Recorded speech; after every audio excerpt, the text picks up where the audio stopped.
Good evening, ladies and gentlemen, and welcome to another edition of On the Mark. I'm your host, Mark Brantley, Premier of Nevis, and the host of this show. We've been with you now for over 2 decades, and on Wednesdays from 8 to 10, the place to be is right here on Vaughan Radio, the Eastern Caribbean's only powerhouse, on the Mark, with your host, Mark Brantley. From time to time, we have other hosts. I want to thank the Honorable Eric Evelyn, who hosted this show last week in my absence, and I want to say good evening to everyone. All the people here in Nevis, those in St. Kitts, those who are listening across the Caribbean, those in the United States, Canada, the United Kingdom, and elsewhere.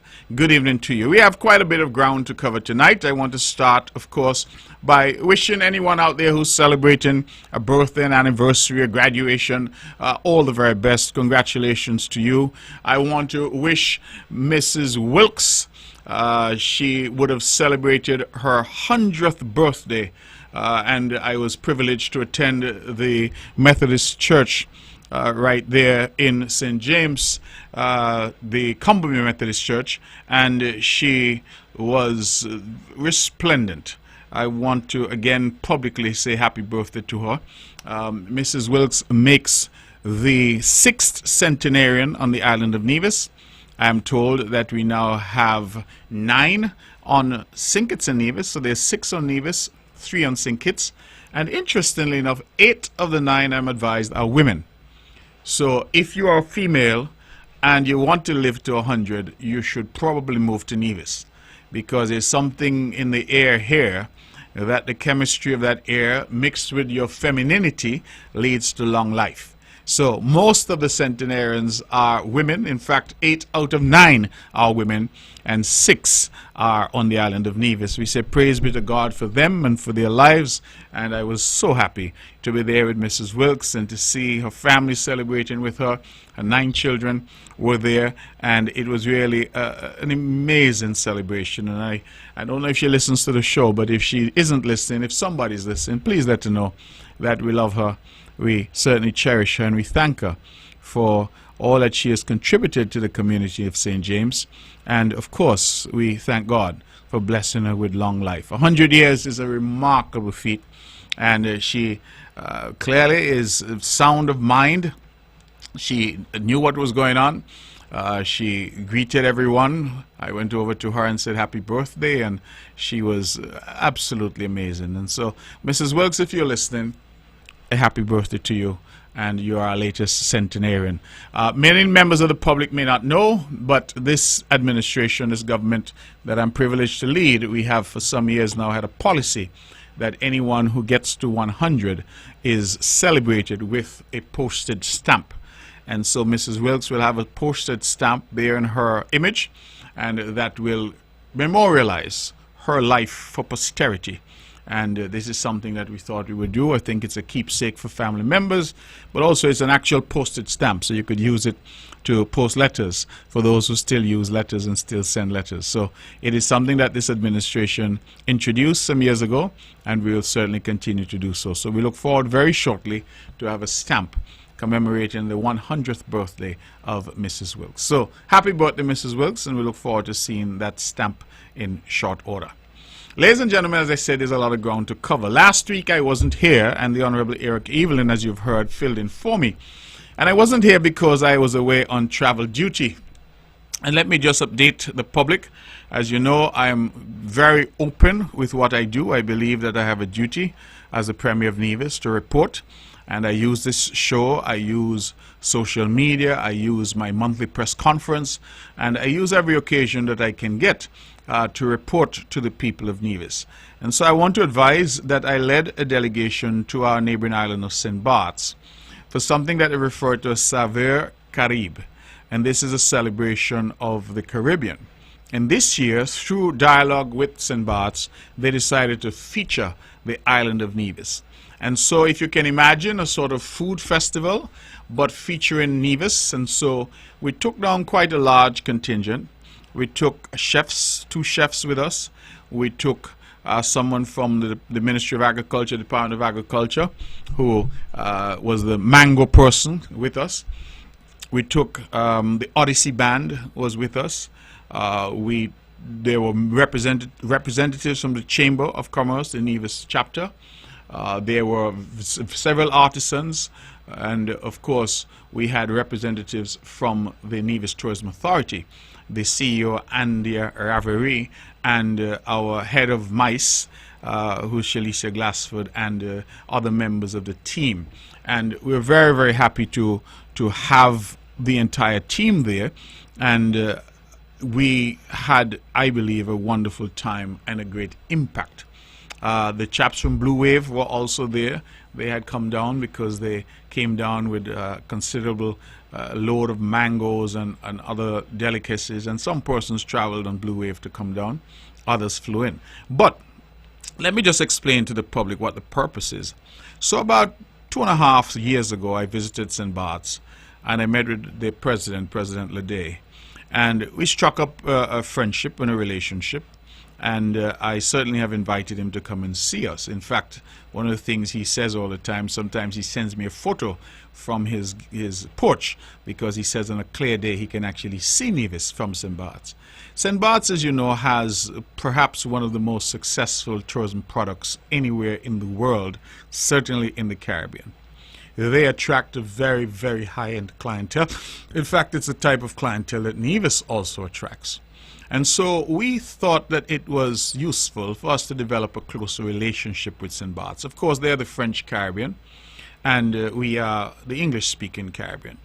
But when I visited with President Leday, we talked about opportunities for us to collaborate, opportunities for us to do things together and to forge partnerships. And I want to spend a moment tonight to talk about that.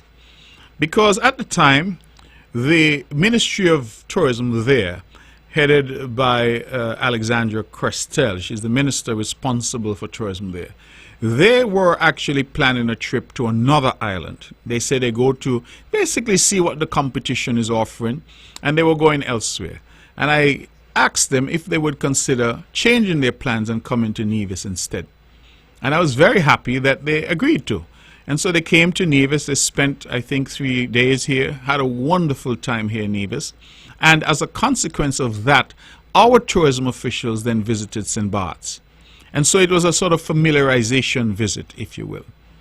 And so we are now working out how we can do more together. St. Barts, for example, doesn't have golf. Nevis has golf. St. Barts doesn't have the same depth of history as Nevis does. St. Barts doesn't, because of its smaller landmass, doesn't have the hiking trails and the mountains as Nevis does. And so there's an opportunity for us to collaborate, because Nevis in turn doesn't have the shopping that St. Barts does. It doesn't have the nightlife that St. Barts does. It doesn't have the French food that St. Barts does. So there is a synergy that can be developed, each island not competing with the other but complementing the other.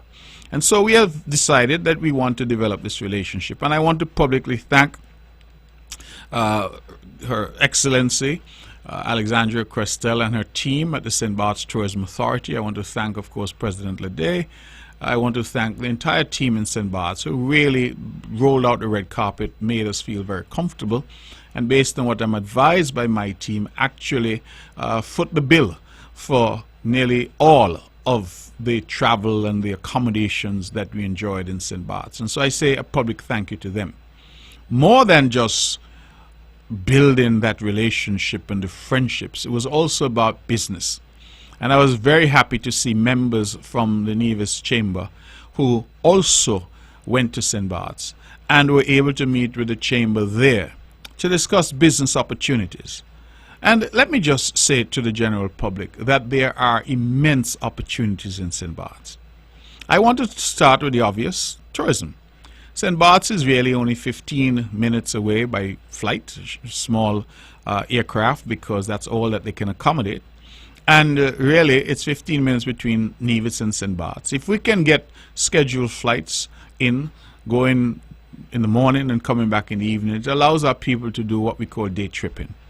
It allows the well-heeled guest that comes to Nevis, that luxury traveler, to pop over to St. Barts for the day, and equally allows that traveler to St. Barts to pop over to Nevis for the day. Because one of the things that we realized is that, in fact, the profile of the guest that goes to St. Barts is the same as the profile of the guest that comes to Nevis. People who fit a certain profile, have a certain lifestyle and a certain disposable income, tend to be the ones who come to these two islands. And so again, the synergies are there, the opportunities are there. So certainly in terms of tourism, day trippers, people who decide, listen, I'm going to come to the Caribbean for a week. I'm going to spend 4 days in St. Barts, 3 days in Nevis, or vice versa. And they are able to enjoy in one holiday the French Caribbean, and they're able to enjoy the English-speaking Caribbean as well on the island of Nevis. Two very authentic and yet very different experiences. But in addition, there are a host of other opportunities there. St. Barts, for example, is very interested in getting access to the bottled water from Nevis. I know that the good folks from Nelson Spring, who do an excellent product, that they have been to St. Barts before and they've been there again. And so they are in conversations. St. Barts is also keenly interested in whether or not they could get agricultural products from Nevis. In fact, I'm going to throw it out here tonight that one of the things that the government here will want to pursue is whether or not we can get farmers on Nevis to produce specifically for the export market. That is, to produce specifically to export to St. Barts. Why do I say that? I say that, one, because the price point in St. Barts is quite high. I say that, two, because they have advised me that much of the food that they consume actually comes all the way from France. And it has to fly first to Guadeloupe and then to St. Barts. And if there are difficulties in supply, then obviously they're getting food much later. The quality in terms of freshness might not be the same. And when the chaps from Blue Wave told me that the trip down was a mere 2 hours. So you can take a boat from Nevis to St. Barts in 2 hours. Imagine if you can load that boat twice a week, 3 times a week with the necessary food, meaning lettuce, tomatoes, onions, peppers, things that we can grow quite easily here. Another thing that they really, really would like to get access to is our fresh fruit, particularly our mango. We used the opportunity whilst we were there to promote the Nevis Mango Festival. But in addition to promoting that festival, just the mango itself, it's loved in St. Barts, and they don't have access to mangoes as we do. In fact, I believe the gentleman from agriculture, he said to me that, Mr. Reed, he said to me that he had taken over 500 mangoes to St. Barts. Different varieties, but of course mostly the Emery. And they were selling them in a bag of 5, I think it was, for €5. €5, I think, is about $6.50, $7 somewhere in that range. And they were flying off the shelf. And matter of fact, it was a 2-day festival, and he said to me that he had to keep some back for the second day because he didn't want all to sell off on the first day. Imagine that. I actually saw people, as I walked along the boardwalk, people who were walking and they had bags of mangoes as they were walking. Mangoes in Nevis, as we say colloquially, are banging dog. In fact, at this time of year and going into the next, say, month and a half, 2 months, mangoes will be everywhere. Dropping off the trees, so many mangoes are just wasted. And I look at that as a huge opportunity for some entrepreneur to grab onto and to say, hey, maybe I can do a business where I can get mangoes into places like St. Barts at a premium and supply them with fresh mangoes and other fruits if we can produce them as well. Another thing I want to raise is the issue of coconut. Now, St. Barts, again, they have an almost insatiable appetite for coconut water, jelly water as we say colloquially. And I was at a particular hotel, a beautiful hotel called Le Bartholomew. And at that hotel, they had breakfast was included in the hotel stay. And the waiter came up one morning and said to my wife, who accompanied me, you know, you can have a coconut, what we would call a jelly. And they had cut it already. It was still in the shell, but they had cut off the outer parts of it, and they had carved the logo for the hotel was in the coconut itself. So it is what you see in Hawaii or Tahiti or those places, yeah? And we said, fine, she will try the coconut, why not? And he said, you know, it's an extra price for the coconut, but he said, we'll give you this one for free, just to say welcome or whatever. Brought across this coconut. When I looked on the price list, ladies and gentlemen, the cost of one coconut was 24 euros. When I did the conversion, that worked out to 75 EC dollars. One coconut. Let me say it again. The cost of one coconut was 24 euros. When I worked out the conversion, it came to about 75 EC dollars.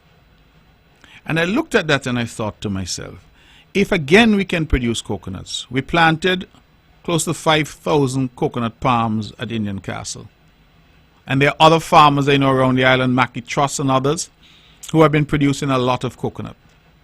What again if we can get the necessary links through the chamber, through the government, working with our local farmers and say, hey, we can supply St. Barts with fresh coconuts.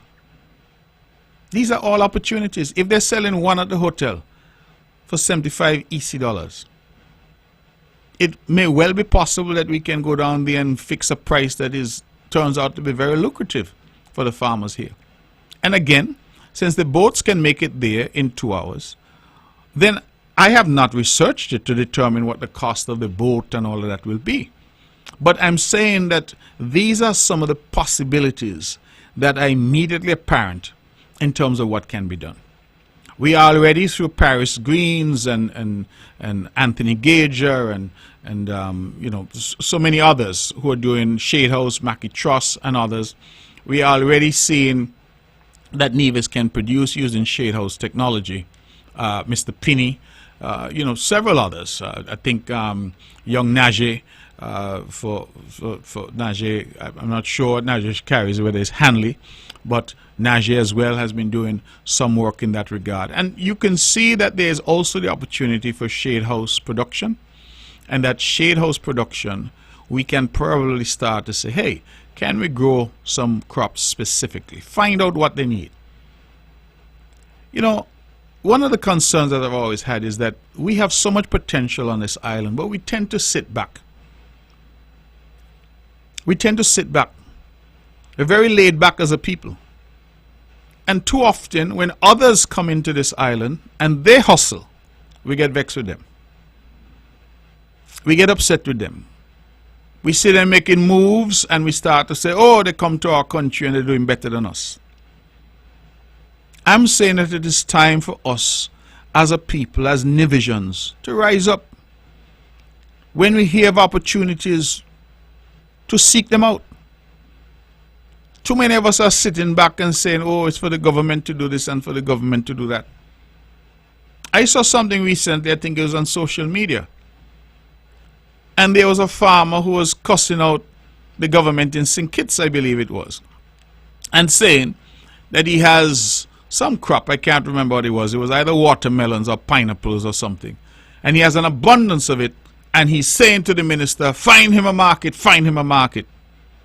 And whilst I understand the government has its part to play, if you are an entrepreneur, why must you be solely dependent on the government to find your market? How about going out there and speaking to the supermarkets, speaking to the hotels? How about reaching out to the neighboring islands? I mentioned St. Barts. But you have St. Martin, you have Anguilla, where there is an appetite, in fact a huge appetite, for some of the things that we can produce. Anguilla doesn't have mangoes like Nevis. St. Martin doesn't have mangoes like Nevis. Antigua doesn't have mangoes like Nevis. There is a huge opportunity for our people to say, you know what, let me get entrepreneurial. Let me, if even I want to involve the government, let me talk to the government about, hey, can you guide me into how to get into St. Barts? Let me go and join the chamber and talk to the chamber and say, chamber, I want to grow watermelon to send to St. Barts. I want to grow pineapple. I want to have mangoes, avocados, whatever it may be. This is how I think I want to see our people really starting to think. And sitting back and spending all day cussing each other, spending all day finding fault with each other. And whilst we are spending all day cussing and finding fault, others are coming into Nevis. You know, one of the things ladies and gentlemen, as a Premier of Nevis, I say it because I observe it, and if you are honest with yourself, you will say it is true. While so many Nevisians born and bred sit down, sit back, complain, always want to focus on whatever little negative they can find, you have people who are coming into Nevis from all across the world, including across the Caribbean. Our brothers and sisters are coming. And where in Nevis people are telling you that they can't find work, I marvel at the fact that people come here from the Dominican Republic, they don't speak English, but they have 3 jobs. They have 3 jobs. They're hustling from one thing to the next to the next. And they're making their way. And in fact, that is the story of immigrants everywhere. Because when Nevisians go to America, when we went to the U.S. Virgin Islands, when we went to St. Martin, we did the same thing. But it seems at home, we have a sense of just sitting back. And then we find people are coming in. The OECS has freedom of movement. There's nothing that the government can do to stop people from coming into the island. If you're from St. Lucia, Dominica, Grenada, St. Vincent, you come freely. And when those folks come, they're coming to work, they're coming to hustle, they see opportunity. I tell people all the time, nobody leaves their country and goes to another country unless they see opportunity. I spoke to a young lady recently from Dominica, and the young lady said to me that she was making, I hope I don't misremember, but I think she said she was making $6.75 an hour working at a particular job in Dominica. She has come to Nevis working the same job and is making $13.25 an hour. She said just by making the move, she has nearly doubled her pay. And in Dominica, they have income tax, whereas in Nevis, there's no income tax. That is my understanding. If I got it wrong, I'm sure somebody will call in and correct me. And so, people are saying, and this young lady said to me, she said that the only problem she has in Nevis is that there is not enough housing. She said, Mr. Brantley, if we had housing, apartments, houses to rent, she said more people would come because there's so much work here. And I'm looking at this young woman and I'm saying, but this young woman come here from Dominica and can be saying to me how much work is here. And if only we had more apartments and homes to rent, more people would be coming. And then you have some Nevisians who take to the airwaves every day to say how bad things are in Nevis and nothing there to do and nothing and nothing happening. And I fear that we are going to lose out if we don't wake up and start to pay attention. If we don't wake up and say, listen, let us get entrepreneurial. Let us start to invest. Let us start to do business. Let us see what we can do. So many people are sitting down. They have land, but they're not doing anything with it. They say land can't spoil, and that is true. But what are you doing with it? You're cultivating it. So much land across this island is only covered with bush. And that has been the situation for a very, very long time. And I think that we need an honest conversation in terms of development on this island. We need to talk. The Destiny Project was proposed for the south coast of Nevis. And all kind of people, many of them who have never seen the south coast of Nevis, have come out to say they don't want no project, they don't want this project. And whilst they're entitled to their opinion, I keep asking each and every one of them, well, what is the alternative that you propose? How do we get the south coast of Nevis developed?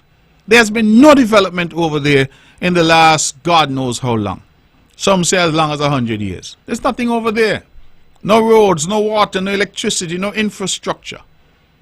So how do you propose getting it developed? The lands are private lands in the main. And so the question then is, how do you really think about development as an island? How do we get our people to start to think in terms of entrepreneurship? and start to say, listen, let me invest.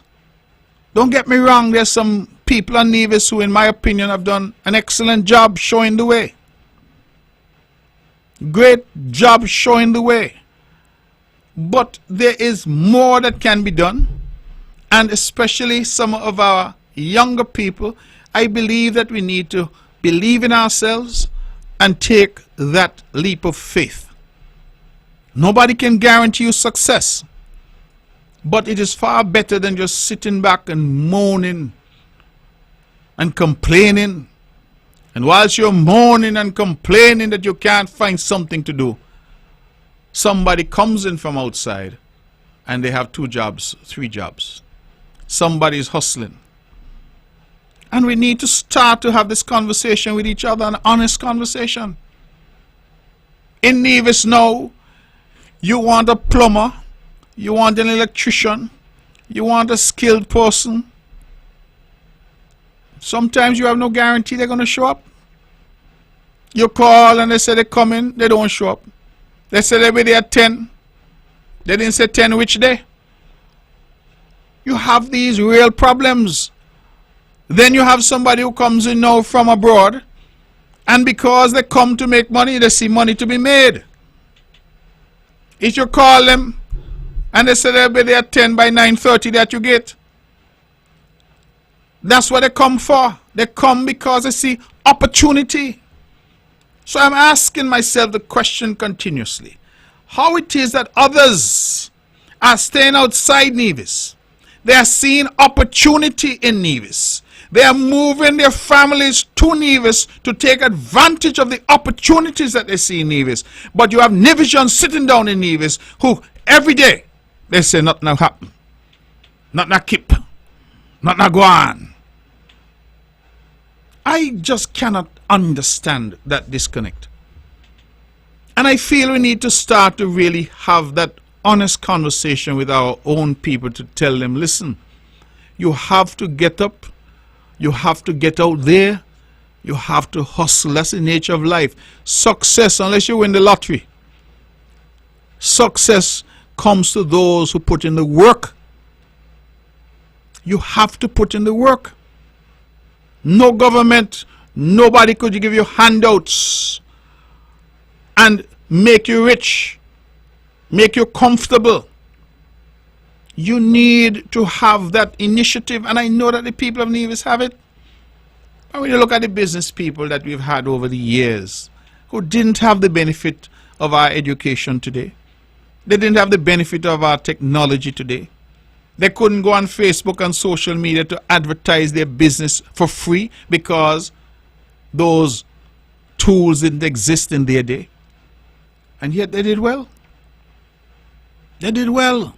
Look around Nevis, look at some of the business names that we know. Shawnee Chiverton, the Evelyn family, the Nisbet family, Nichols. I mean, just think about some of the names that we are familiar with, who would have done things here because they had an entrepreneurial spirit. And I believe that we need to talk more about it. We need to have an honest conversation with each other about it. We need to encourage our people, particularly our young people, to go out there and explore the opportunities that are available on Nevis. I perhaps have said this to you before, but I recall being at a restaurant down at Pinny's one evening, and the young lady who was taking care of the table where I was seated, she struck up a conversation with us, and she said that she was, I believe, only, if I hope I remember correctly, but 22, 23, that kind of age. And she said that she had 2 jobs. And I said, well, you're so young. Well, why are you working 2 jobs at such a young age? I'm curious to know what her answer would be. And she said, I have a house to pay for. And my mouth fell open. All I could say was, wow.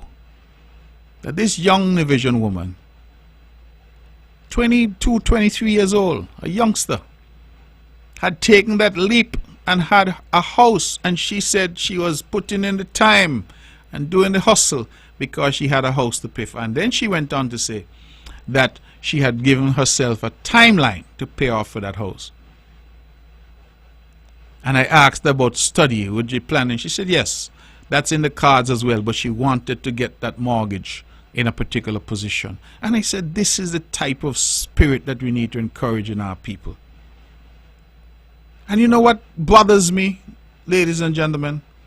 It bothers me that we have many who are saying that they want to be in politics.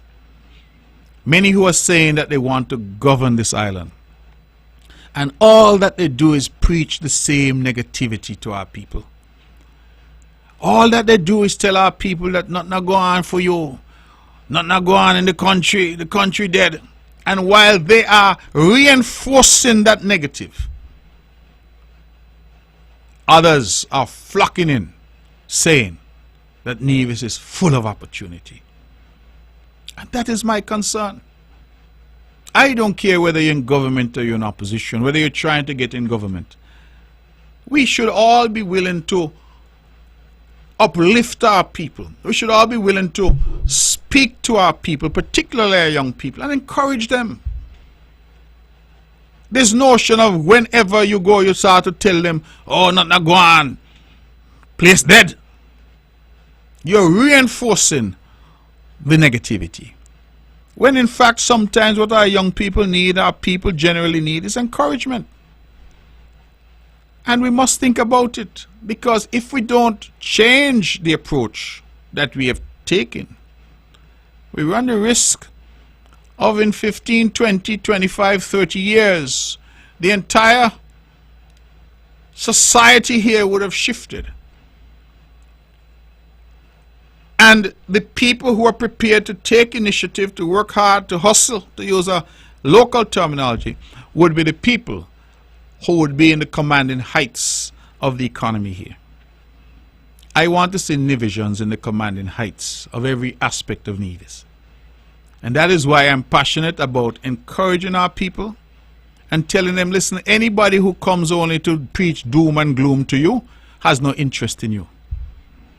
No interest in you. I see some members of the opposition here in particular who are already 60 odd years old, collecting social security. And rather than encouraging youngsters, they're preaching to these youngsters, nothing is happening, nothing may be happening for them, because many of them are allergic to work. And I say it because it is true. Nothing may be happening for them, because many of them are allergic to honest work. But instead of encouraging you and trying to show you a path, to say to you, listen, St. Barts need jelly down there, St. Barts need mango, let me get together and do something, make a money. No. They start to tell you that there's nothing out there for you. And some people, because maybe you support that party, your family, you listen to them and you say, boy, nothing out there for me. I spoke to a fellow the other day, he does tiling. And the fellow said to me that he can't understand when he listens in some quarters to people who are saying nothing is happening in Nevis, because he's saying that he's working 7 days a week, because he's moving from one job to the next to the next. And I will tell you, every weekend that I'm here, usually on a Saturday, I drive the length and breadth of Nevis. I go in the byways and the highways. I want to see what is happening on my island. And I'm telling you, when you drive in some areas of Nevis, the number of homes that you see under construction, and I'm not talking about no 2x4 home, you know. I'm talking about substantial homes under construction. Whether it's in the Prospect area, up where I live, in my area up there, I believe just in my neighborhood, take a walk sometimes in my neighborhood, I believe 2 homes have just been completed, and another 2, all significant investments, are being constructed. This has nothing to do with government housing. I'm talking about private individuals. I spoke to someone recently. He said that this contractor has 3 jobs going, and the problem the contractor is encountering, he said he cannot find workers to work. That is what we're experiencing in Nevis. And yet you have some who every day they preach that nothing is happening and the place is dead. And that is all that they bring. This constant stream of negativity when the evidence, ladies and gentlemen, the evidence out there is to the contrary. And I invite everybody, because sometimes, especially our friends and family who live abroad, you're listening to the radio, you're watching the programs on YouTube, etc., and you're trying to get a sense of what's happening at home. And when you hear all this negativity, you hear all this not go on, people down here dead hungry, how much poverty, you hear all of that, you may want to believe it. And that's why I always encourage you to come home for Culturama, come home for the Mango Fest. And when you come, walk around, drive around, because you will then see for yourself what is really happening in Nevis. And I think that is what we need to start to preach. And as I said, I'm not trying to be political, because whether you're in opposition, you're in government or whatever, I believe we're all Nevisians and we should all want the best for Nevis. But the constant diet of negativity, even when they know that it is not true. They know that it is not true. I heard the good lady who ran against me twice now says at some point that nothing has happened in Brownhill. And I said, well, she drives on a brand new road in Brownhill every day to go home. What do you mean nothing has happened? I moved to Brownhill when I was 9 years old. I am now 57 years old. And the road in Brownhill was the same until I, as the representative for the area, decided, with my colleagues in cabinet, asked them to support me to get that road done. Brownhill now has one of the best roads in Nevis. And when we improve the roads in Nevis, we don't just do road, you know. We also fix up the people along the road. So you drive through there now, people have proper fences and wall fence and things of that nature. It was one of them, I believe it was Roberto Hector, who at the time, I can't recall if he was leader of the NRP at the time, but he made a speech and he said about we building Wall Street in Brownhill. You all remember? Criticizing us. Walls as high as Fort Knox, he said. And I'm saying the people of Brownhill have been the beneficiaries of that road. How you can drive on that road every day and say nothing is happening in the village? How? And that is what I have a difficulty with. You have some of them are benefiting handsomely. Handsomely. But yet they're the first to point out that nothing is happening. As I drive around, walk around Nevis, I see Rams putting down a huge new complex there in Stony Grove. I can say that in a few days, there's going to be a groundbreaking ceremony in the heart of town for another major commercial complex. I am told that when you turn up to go up Happy Hill, there's going to be another major commercial complex that will break ground there soon. You go up there by the Charlestown Methodist Church, new building has gone up there. You go there by the Barts stream, new commercial complex has gone up there. People are investing. Local people are seeing that there are opportunities here. And we drive by and we see all of this happening, and you still have these natural neighborhoods of extreme negativity, who all they do is preach that the world is ending and the sky is falling and that Nevis is going to hell in a handbasket. When in reality, when you look around this island, you see. And the proof of the pudding is in the eating. The proof of the pudding is the numbers of people who are flocking to Nevis. Even from our sister St. Kitts, I'm hearing now some reaching out and saying they want to be over here. Saw a young man in St. Kitts today, and he said to me that he's originally from Jamaica. He said he's been living in St. Kitts for 7 years. He said he was in Nevis last week, and he said, boy, all I could say, Nevis, nice. He said, you're all doing a good job over there. I like to hear that, because that's an honest opinion expressed about the strides we have made. I'm not here suggesting tonight that everything is perfect. There's work to be done. But when you look at our roads, you look at our water system, you look at our electrical system, you look at the housing and the quality of the housing, you look at the level of private investment that is happening, both local and foreign, people have confidence in Nevis. And all I'm asking of our people, our Vision people, to not study with those who can only bring negativity and no ideas to you, but to get up and be a part of what is happening here. There's a revolution that is happening in Nevis in terms of our economy. Get up and be a part of it. Now, as I left St. Barts, I traveled to St. Lucia. And in St. Lucia, I was really afforded a distinct privilege that I was the featured speaker at the STEP Caribbean Conference. STEP is a Society of Trust and Estate Practitioners. And it was a 2-day, I think, 3-day conference. And I was the featured speaker for that conference. So they only had one keynote address, and that was me. And I felt quite honored that, because I said, listen, this is a big stage. Big audience from all around the Caribbean and around the world.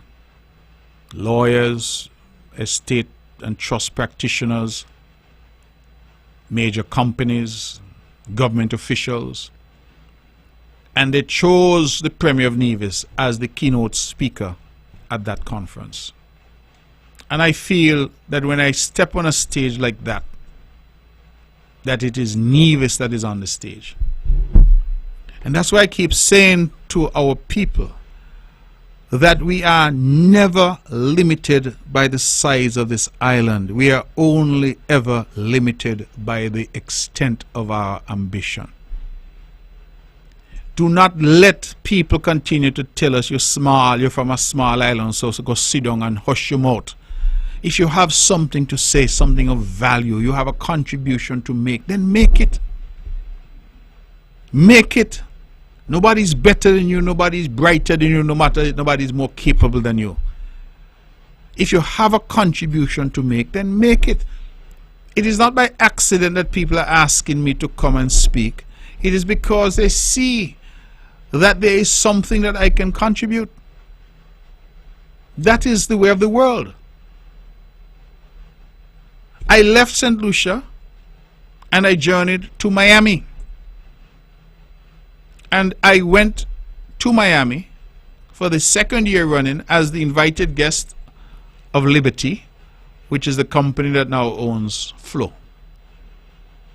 Last year, Liberty invited me to what they call the Amplify Summit. And that is where they bring in thought leaders from around the region together. Not just the region, but around the world together to discuss various issues affecting business and affecting the region. And so they bring, because Liberty operates in Latin America and the Caribbean, and so they brought people from all around. Last year I was a guest. This year they said, we not just want you as a guest, we also want you as a speaker. We want you on the stage. And so I was afforded the opportunity to go there and to be on the stage. Again, forget about Mark Brantley, the person. Nevis was on the stage. The little island of Nevis was on the stage. I was on the stage with Turks and Caicos. There was a chap who was the head of Marriott operations. I'm not sure where he was from, but it seems like he was Spanish. And then there was a lady in tech. Her area of expertise was artificial intelligence, and she came from a company in California. And we were the panel, and the gentleman who was the moderator, he was from the Bahamas. An eclectic mix of people. But again, an audience asking, what is the opinion of the Premier of Nevis on these matters? And by asking that, because I represent the people of Nevis, what is the opinion of Nevis on these matters? I don't take these things lightly, because I'm saying that more of us need to be out there. And more of us need to be engaging on the regional and international stage. Everything that we say or do that is positive brings positive exposure to the island of Nevis. And so, in 1 week, I would have done tourism in St. Barts, financial services in St. Lucia, and general business development, specifically the impact of artificial intelligence in tourism and where we saw the future, where we see things going in tourism and artificial intelligence in Miami. And at each point, Nevis was being featured. And I just feel really honored, humbled by that. But I also know that more of us can be out there being ambassadors for our island, leaving the negativity to one side and really promoting what is really good and great about the island of Nevis. Now, if you're looking at my t-shirt, I want you to know that this is a new logo for Nevis Tourism, and it has on the sleeve as well. So let me show you my sleeve. I hope you can see it. I don't know if you can see it, and the camera is picking it up. And these will be available for sale, I'm told, in assorted colors quite soon as we reopen the NTA offices. I'm not sure if many of you know, but we have done a whole refurbishing of the NTA offices in the heart of Charlestown. So as those offices are reopened and the shop there is reopened, I'm told that they'll have a lot of branded merchandise available to you. So when you come home from Mango Fest, please grab something from Nevis. You know how good I feel when I'm walking through an airport wearing this? Everybody's looking because it looks good. It looks good. So people are looking and people are seeing Nevis. Let us be walking billboards. Let us be advertisers. Let us be ambassadors for Nevis. Instead of the constant diet of negativity, let us choose positivity and positively represent this island in the right way. Politics will come and go. I tell people so all the time. The way some people behave is that if they can't get into government, they're going to die. Politics will come and go. And as sure as leaders rise, leaders will fall. People will come up, people will go down. That's just the nature of life. So I don't see the need sometimes for people to behave in such a desperate fashion. If ultimately the people of Nevis decide they're going to go left, then as the saying goes, their voice is the voice of God. If they decide they're going to go right, then as the saying goes, their voice is the voice of God. Once the elections are free and fair, people vote how they want to vote and they elect who they want to elect. If good come, all of us will get good. And if bad come, all of us will experience the bad. But that is the decision of the people, and that is this thing that we have called democracy. Why everybody getting so vexed and vitriolic and nasty and cussing and negative? And the problem that I have, I don't mind if you tell me that this is a bad idea. I don't have a monopoly on ideas. But if you say that this is a bad idea, for God's sake, offer an alternative. And therein lies the dilemma that we have in the country. You have people who could tell you everything that is wrong, but they don't have one solution to fix anything. I remind all of us, that the last election that was held here to determine the government of Nevis, the NRP ran an election without a manifesto. They ran an election without a manifesto. What that said is that they did not offer the people of Nevis one idea as to what they will do if they were elected. Not one idea. They didn't offer you anything in agriculture, health, education, infrastructure. Not one solitary idea did they offer. They ran a whole election. You know what they ran the election on? We fed up with them. Get rid of them. Alright? Sounds good. When you're vexed with people, you're fed up with them, you get rid of them. But once you would have got rid of them, then what? And that is what I want our people really to think about. We fed up with them. Get rid of them. Okay. Then what? Because there was no then what, The sentence ended at, we fed up with them. The sentence ended at, get rid of them. That's where the idea ended. There was no further elucidation that if you got rid of them because you're fed up with them, then we would do this and do that and do the other.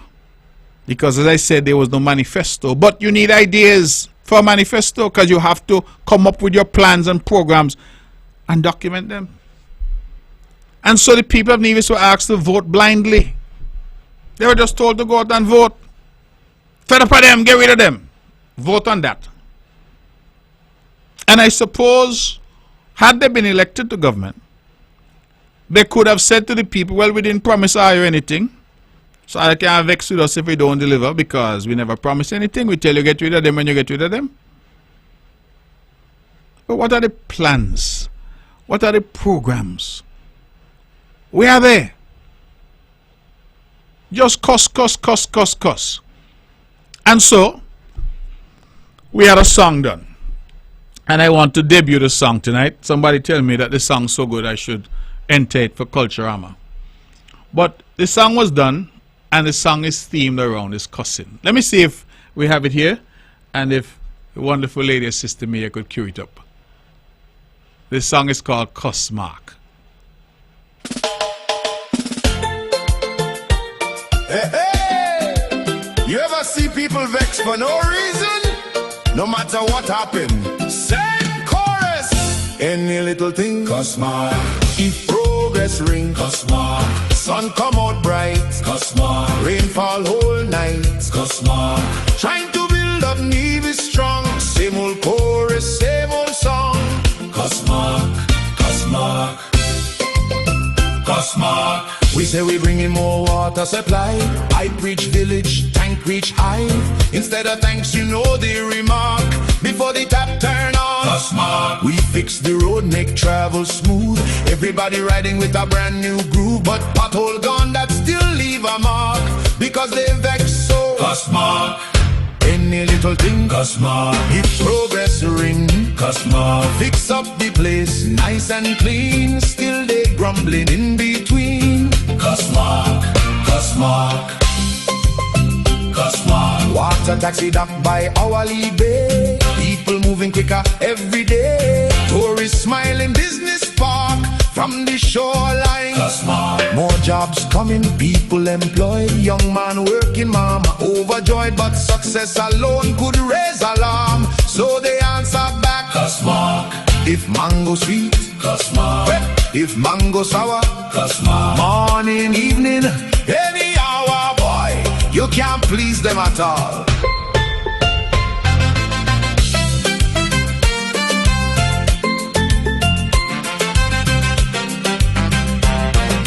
Mondo track for the athletes run. Now Nevis shining in the Caribbean sun. Records breaking, hear the remark from the sideline. Cuss mark. Even when the sun just shines so bright, or rain falls soft in the night, weather itself getting a talk. Cloud pass by, cuss mark.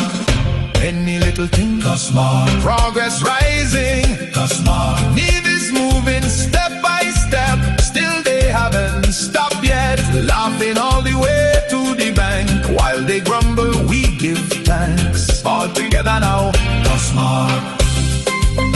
Cuss mark. Cuss mark. Cuss mark. Well, that song is quite funny to some extent, but I think that people who follow the politics here on the island of Nevis know that the song is actually quite accurate, because that's all that some do. Morning, noon, and night. You know, Facebook has a thing where you can decide to block people. That is, they can't have access to your page because you have blocked them. There's a feature. And I know that I've blocked some people. In fact, I've had them blocked for years, just because I find them annoying to my spirit, and I figure that I like to go around my day and have positivity around me.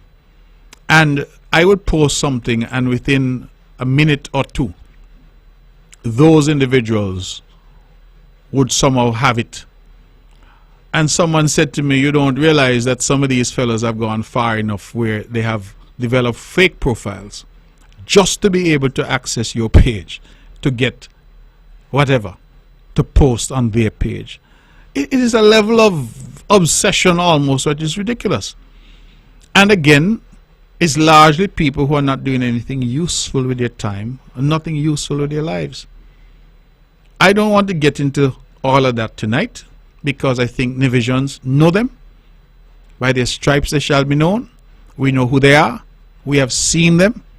And I believe the word that most Nevisians would use to describe the majority of them is failure. And that is the truth. They are resentful of people who they see have what it is they lack. If you have confidence, if you walk into a room, if you dress well, if you speak well, if you went and got an education, they're vexed with you. That is why one of them lambasted the doctors up at the hospital. She don't feel comfortable with them and they're treating people by Google. Because they are upset and angry with anyone and everyone who they feel exhibits qualities and characteristics that they know in themselves are lacking.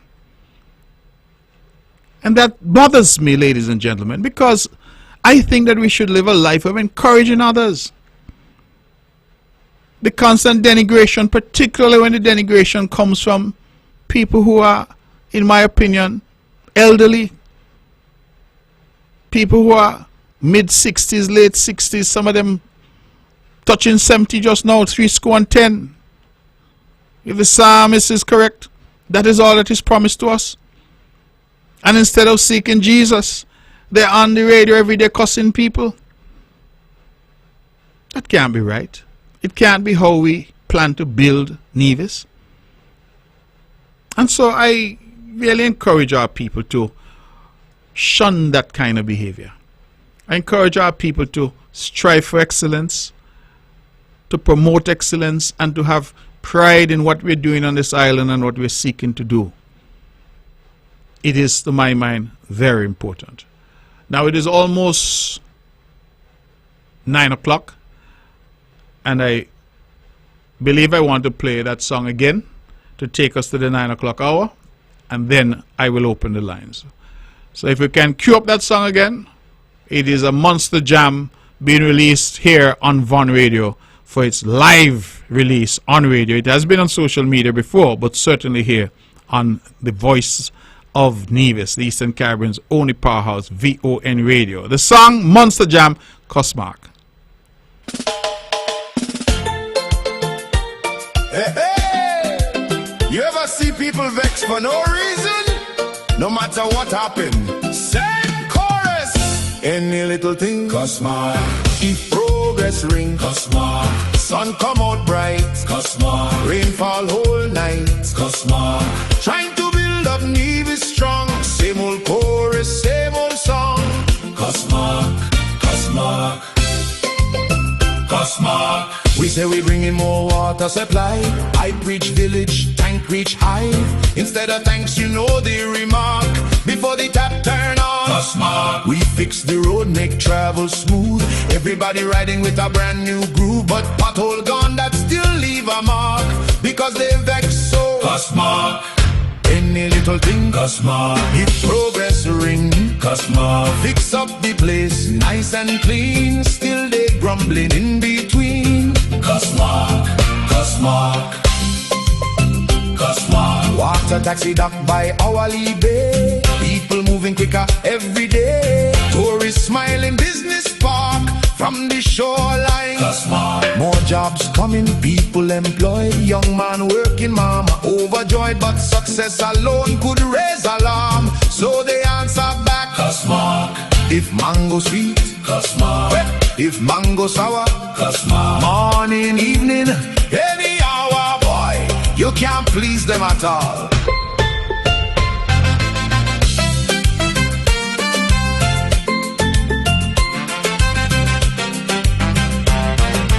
Mondo track for the athletes run. Now Nevis shining in the Caribbean sun.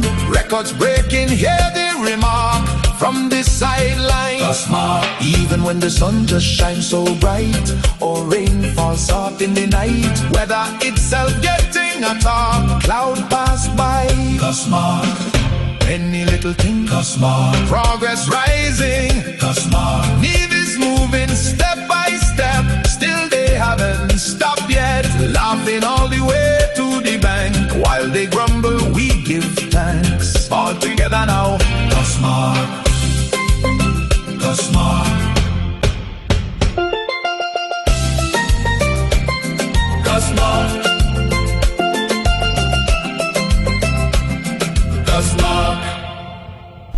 There you have it, ladies and gentlemen, a monster jam just in time for Culturama.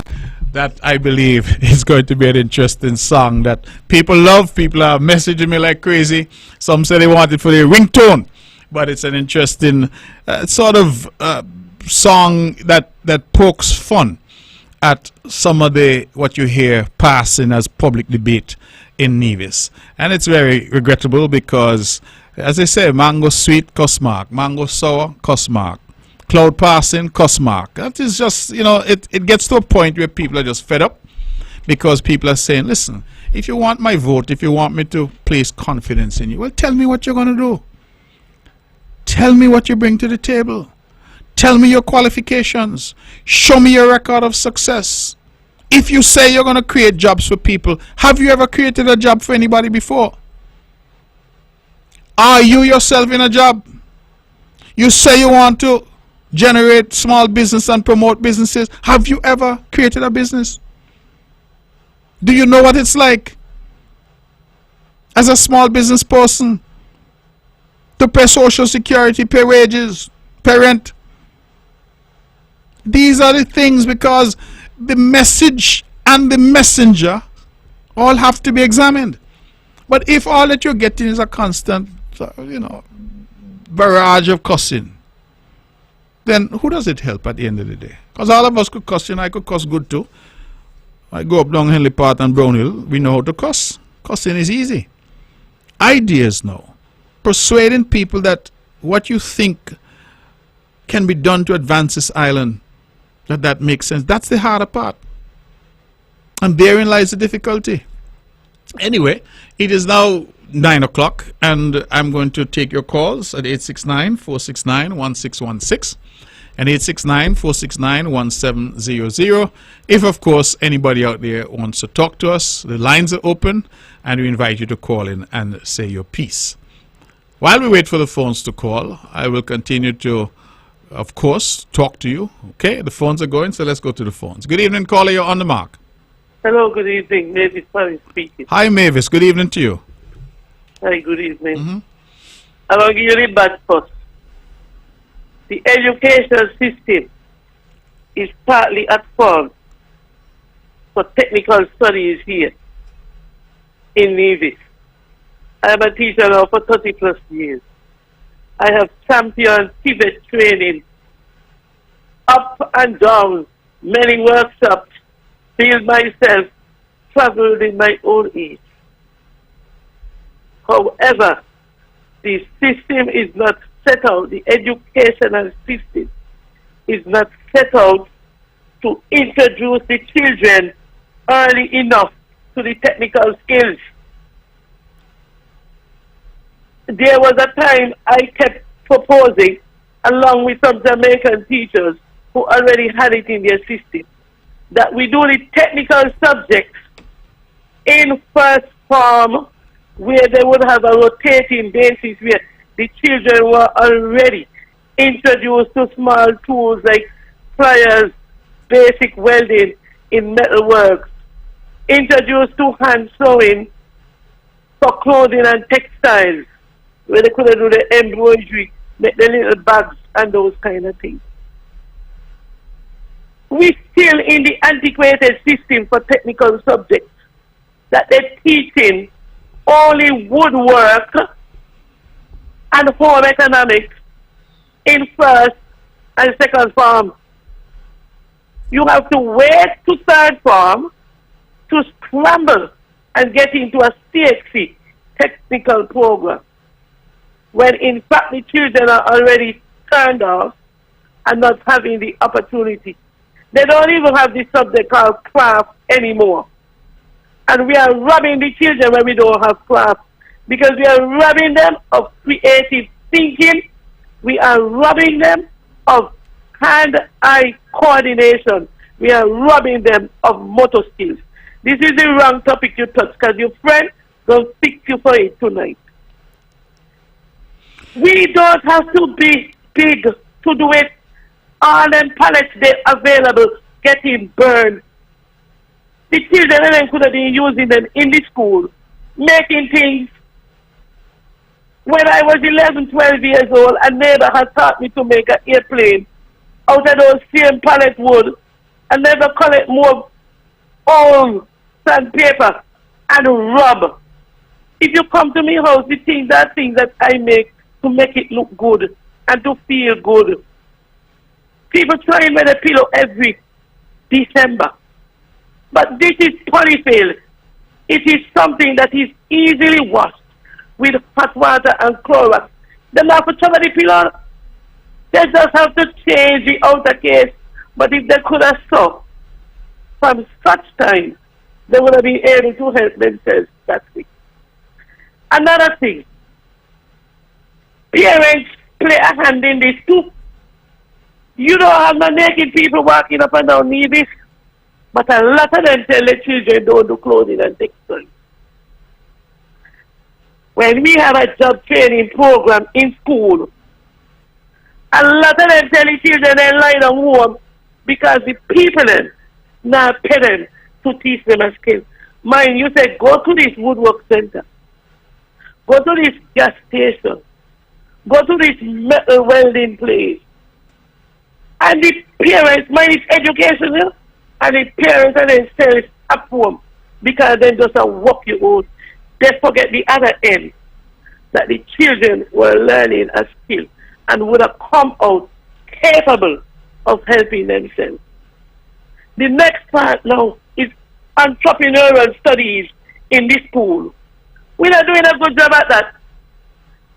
In most of these schools, we don't even have cooperative banking, where you tell the children and bring you $3, you $4. And man, things so good. Children come from the canteen, they turn on the 10 cents, the 5 cents. Every week I pick up $1 something in the school, yeah. I just talked to somebody in a Switzerland. An old woman, she said the same thing. The children come out of this Best Buy, open their hand, drop the coins. Oh, what are we going to do? But we have to do it differently.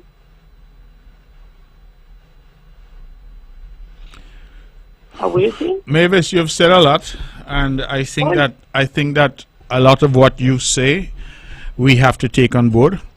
The education system does have its role to play, but I want to ask a question.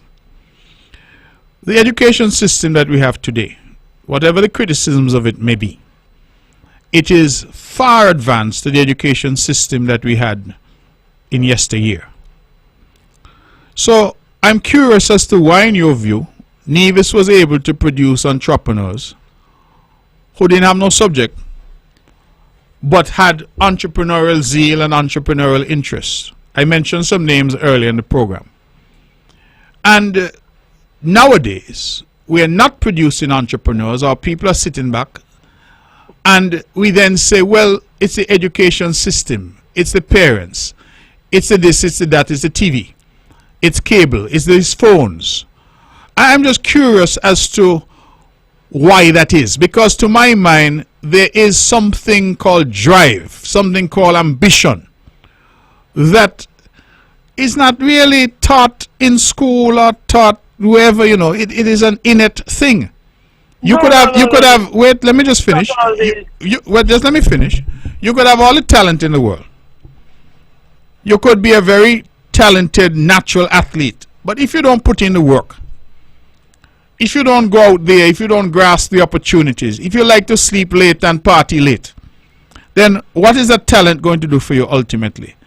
I am asking a broader question. Whilst I'm not at all denying that the points that you're making are good points, I'm asking a broader question. why it is that our people are not willing to step up to the plate. Because you made a point, even in what you say, that sometimes, even when the education system, even when the government, even when the private sector responds and says we have some training that's available, parents tell the children don't go. We have all these camps and programs, and a lot of times the problem is there is no uptake. I have shared and lamented time and time again over the years I've been on Radio Mavis that we have a number of scholarships banging dog, and sometimes we can't get one division to apply. Is it that the people of Nevis are so rich that they have money to pay for university? When I was foreign minister of this country, every time I sat with any foreign diplomat, my first request, could they give us some scholarships? I remember that Morocco gave us 20. And the next time I saw the Moroccan foreign minister, he said to me that I misled him. And I said, what do you mean by that? And he said, well, you said your country needed education. We gave you 20 scholarships and not one student came from St. Kitts Nevis. So there has to be, again, something about us. I'm telling you that I've had situations where scholarships are available and young people have said that they need somebody to help them fill out the form. That's too much stuff to fill out. So I hear you about the education system, but how do we get our people to that spark again? Because it's not just about formal education, you know. It's about drive. It's about ambition. It's about that fella who said, boy, I could grow coconut and sell them 10 USS Barts. Let me get into that. You want to discount this wonderful place, these two wonderful places, these two wonderful institutions. Tell me.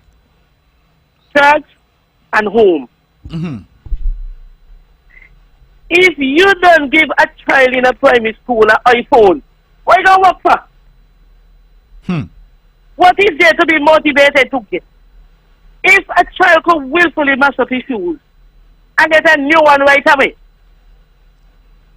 I had this unfortunate situation in my class. A child come in after December, January morning, brand new iPhone.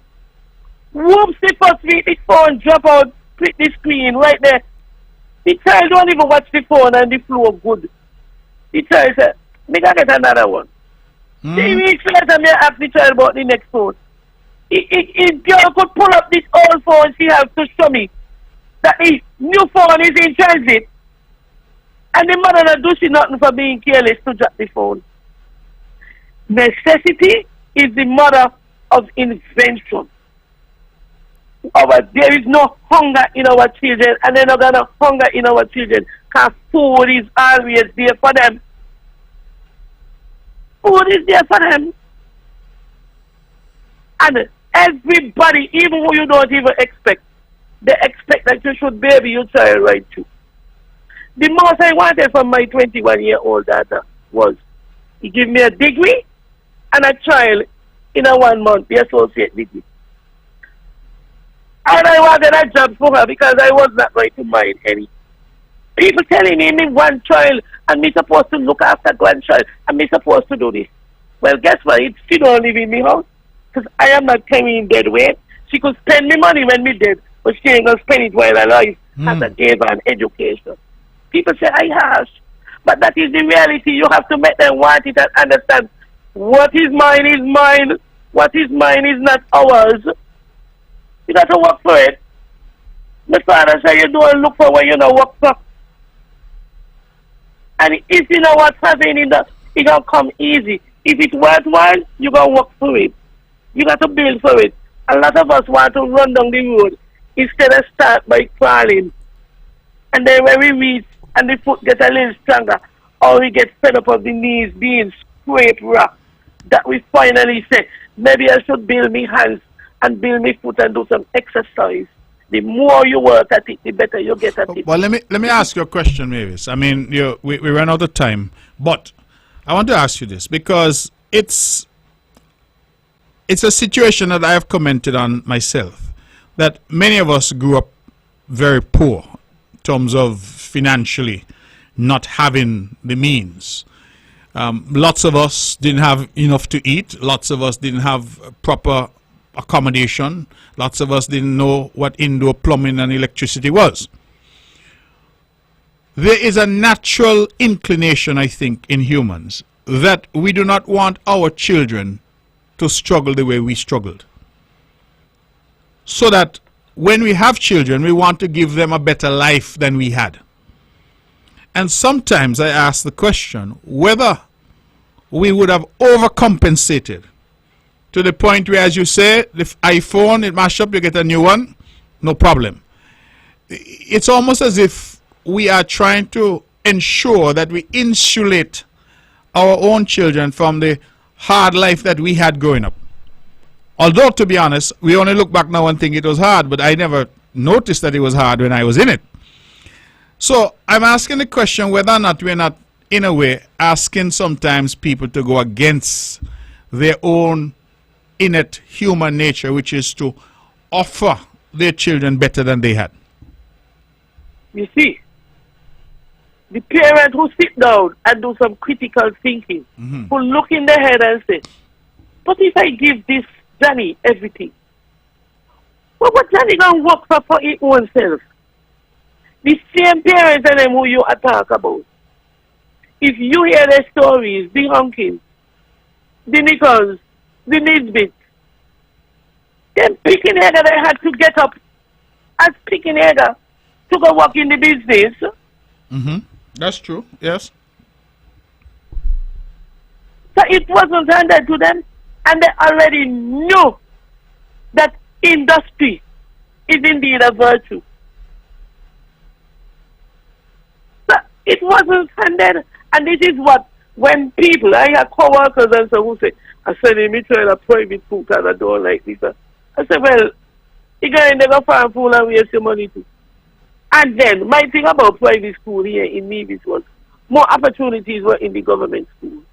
They didn't have a sports team at those times and these kind of things. And so you start to evaluate and reason. But a lot of us is not doing any critical thinking and seeing that these things that we are turning our nose at are the foundation to the successful future. We put in on 3 pots. What we gonna put on 3 pots for? Johnny don't like cornmeal. I feel like eating cornmeal. Mary don't like dumpling. And so I gonna put on and cook rice, craft dinner. No! Our parents used to say, if you don't want it, lie down beside it. When the next day come and you realize you don't eat it and skin up your face, and then you didn't die. We get too many choices and too much money to spend. Children managing $25 a day and more. I wish I was so lucky that somebody was giving me that amount every day for me to do what I feel like. And they use it to the wire. They use all. Nobody remember to say Christmas will come. Put up the $20 so you could buy your own bomb. Put up the $20 so you could buy a tie. Put up the $20 so you could buy the tablet that you wanted. But they give them $25 to eat every day. Go downtown and buy your lunch. Then I wake them up early in the morning and say, go cook your noodles. All right, Mavis, well, thank you very much. I truly appreciate, as always, your contribution. Thank you. All right, we're taking your calls. Let's go back to the phones and see if anybody else wants to talk to us. And say, good evening, caller, you're on the mark. Hello? Good evening, Honorable. Yes, good evening, you're on the air. All right, I just want to take this opportunity to wish my wife a very special good night and wish my cousin over there in Delaware well. Please to give your cousin a call when you get this message. Thank you so much. Wait, hold on a second. You had crack up a bit when you say your cousin in Delaware. We didn't get the name. Wellington. Wellington, okay. Wellington.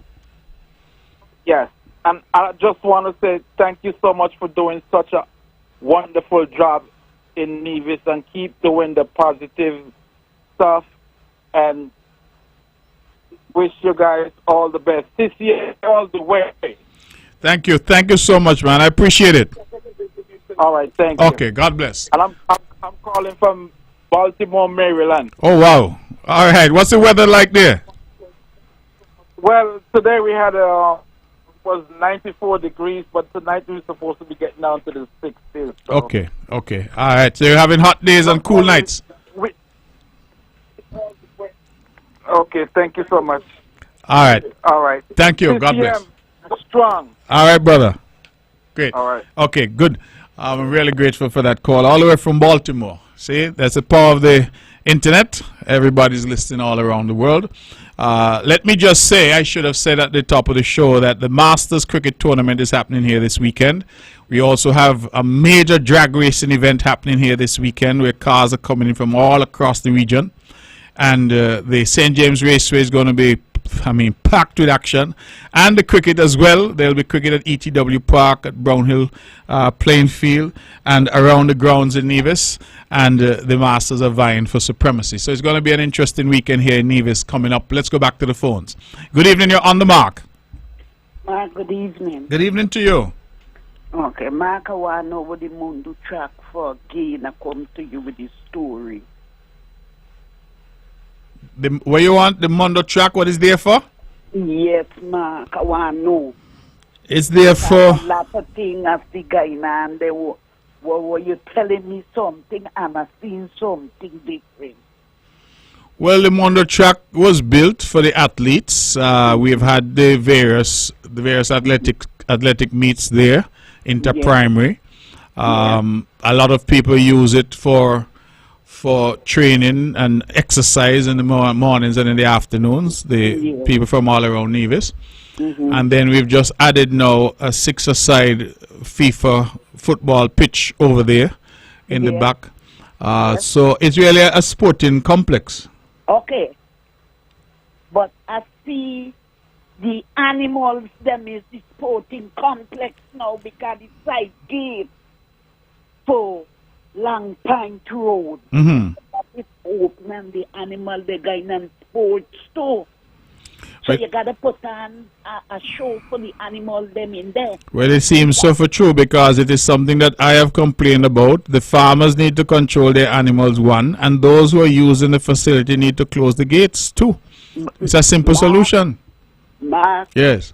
I said the gate for Long Pine Road, it got a chain for the gate and the chain is not on. And the gate open so the animal they going through there. You all wrong do wrong so the animal can't get in, but they got the side gate open for Long Pine Road where the animal them are take. So you got to put on a show for the animal them to on the track. Okay, well we got to sort that out. That is clearly some carelessness on the part of those who control the facility. Exactly. I'm happy you've called in and raised it, and I will make a call as soon as the show is finished, okay? Okay. Okay, my dear. Thank you. Thank you, Mark. All right. Good. Going back to the Masters Cricket Tournament, we have at Group Stage, Zone A, that will be Friday, 22nd May, 10 a.m., Antigua versus St. Croix, that's at the ETW Park. 2 p.m., St. Kitts versus Anguilla in Brownhill. Zone B, 2 p.m., Nevis versus St. Martin at ETW. Saturday, Group Stage, that's the 23rd of May. Zone A, 10 a.m., Antigua versus St. Kitts, ETW. 2 p.m., Anguilla versus St. Croix, Brownhill. In Zone B, 10 a.m., St. Thomas versus St. Martin, Brownhill. And 2 p.m., Nevis versus St. Thomas, ETW. And then Sunday the 24th, semi-finals and finals. Semi-final 1, winner Zone A versus second place Zone B, ETW. Semi-final 2 will be at Brownhill. And then the final at 2 p.m. will be at the ETW Park. So they're using Brownhill and ETW. And I know that we've been doing a lot of work there in Brownhill. I think they've done a bar and various improvements that have been done there for this event. I want to really thank King Astro. He has been pushing this really hard. I know that there's some work to be done. The field is to be cut. So, Nutsy, Buffalo, if you're listening, you know what you got to do. And to get everything in order. I know Jabal is working hard. I want to thank my friend Dougie from Bermuda I can't say he's from Bermuda, he's from Nevis, because he's here with us now and he's contributing significantly as well. And to all of the chaps, them Tyler and the whole cricket facility, the cricket fraternity there in Brownhill, they're really doing a good job. And I want to commend them. To get the Masters in Brownhill is a pretty big deal. And I commend them for that. And of course, we're going to go between Brownhill and ETW. So those who are cricket lovers, the Masters are coming in. I think we're hosting something for them tomorrow night.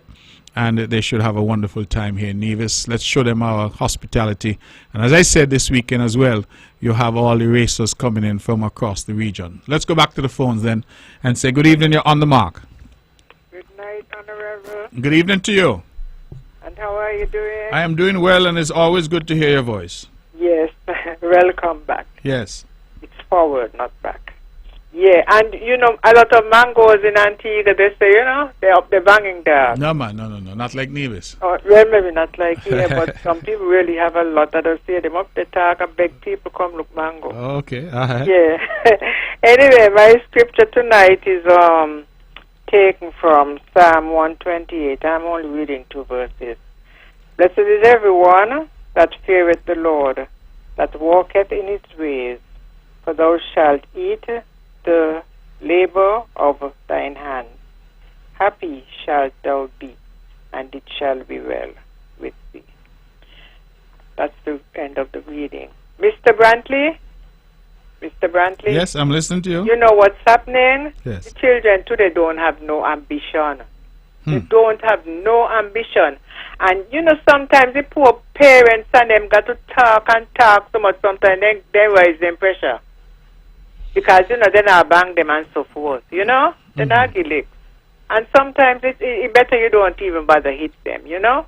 But they don't have ambition. You know, they can go play pan, learn to do something, dancing, whatever there is, take it in. That's what I tell my grandchildren all the time. Who love dancing, go and go dance. If you want to go sing, go and go sing. Learn and do something, you know? So, they're sewing in school. You know, do something, man. Cook. Come around your grandmother. Learn to cook so that you can cook. Learn to clean. You know? Sometimes they don't study you, man. And you always hear them say you can take the donkey to the trough, but you can't make them drink water. You hear? And that's the problem with the children today. Well, you hear? My grandchildren, they're learning Spanish and so, because they are talk to me in Spanish. And you answer them? Me in Spanish. Yeah, but you know, they're learning, you know, and I'm so glad for that. Because my children, when they were growing up, they didn't get to speak much Spanish. But now, you know, we have a lot of people here who talk Spanish. Yes, of course. So our children have to learn it. It's a must. They must learn it. Well, and that's one of the things we have done, you know, Carla. We have introduced conversational Spanish in the schools. And I'm very happy. I would actually want to commend the Honorable Troy Liebert, because this was an idea that he brought forward. And as you know, we also introduced Mandarin in our schools. Yes, so I we're heard about that. teaching Mandarin and we're teaching Spanish now. Spanish was always taught, but only at the high school level. So now we introduce it in the primary schools, I understand. Yeah, and from small. Yes. You know, they always say, Yes. teach your children from small. Yes. Let these things instill in them. When you wait till it's too late, man, them not study that. Yeah. You understand? Okay, you have a good night. You too. And God bless. Right. Thank you very much. God bless you too. I do just like to say though that I'm not going to categorize all children as lacking ambition. Some young people out there are really doing well.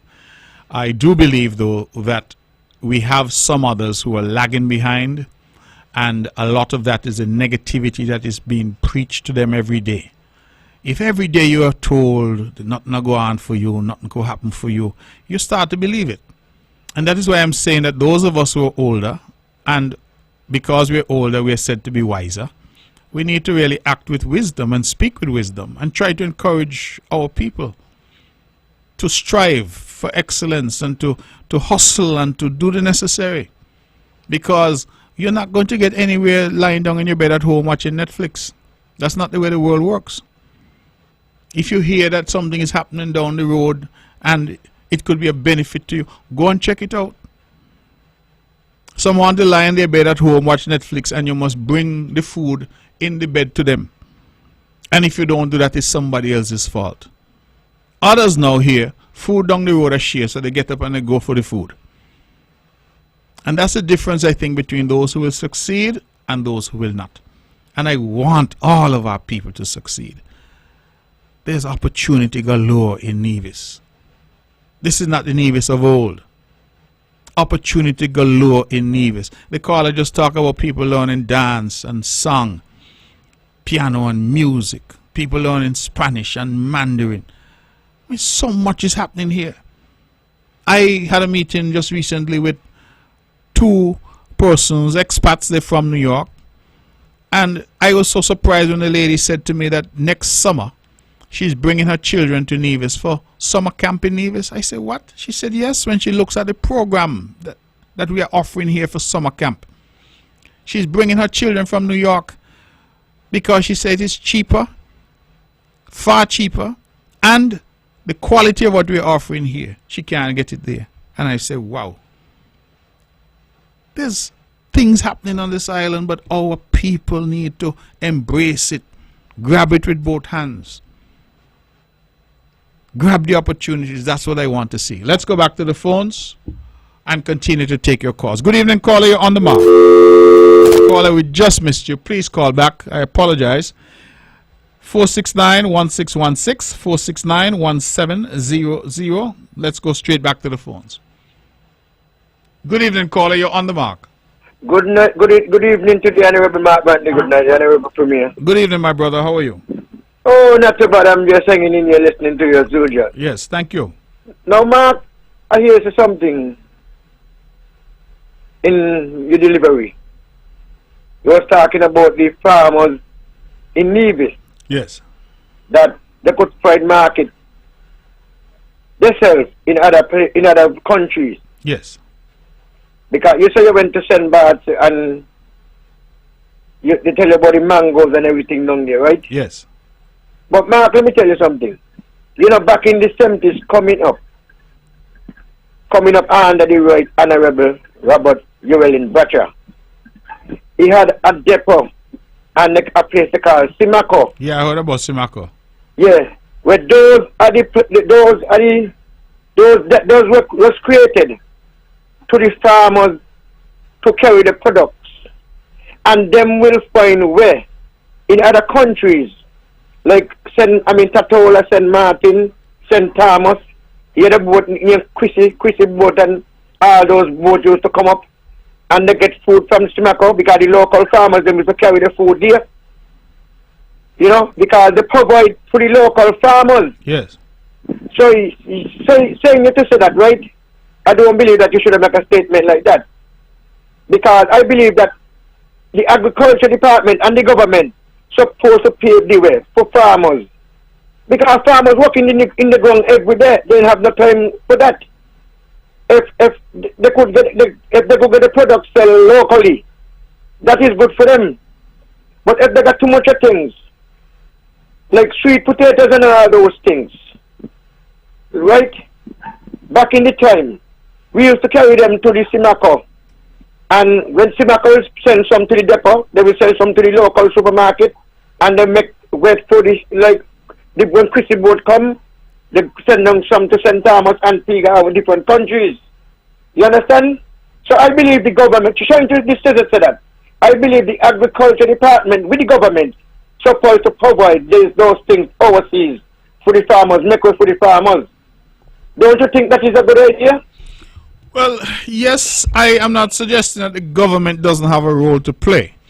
I was actually trying to make a bigger point that farmers, other business people, shouldn't just sit back and depend only on the government.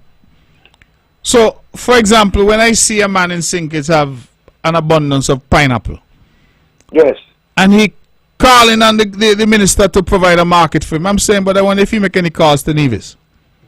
I wonder if he said by Rams Valley Mart Bargain House, not Bargain House now, what the name now? The other supermarket them. You know, Best Buy, yes, Best Buy. Right? You all need pineapple.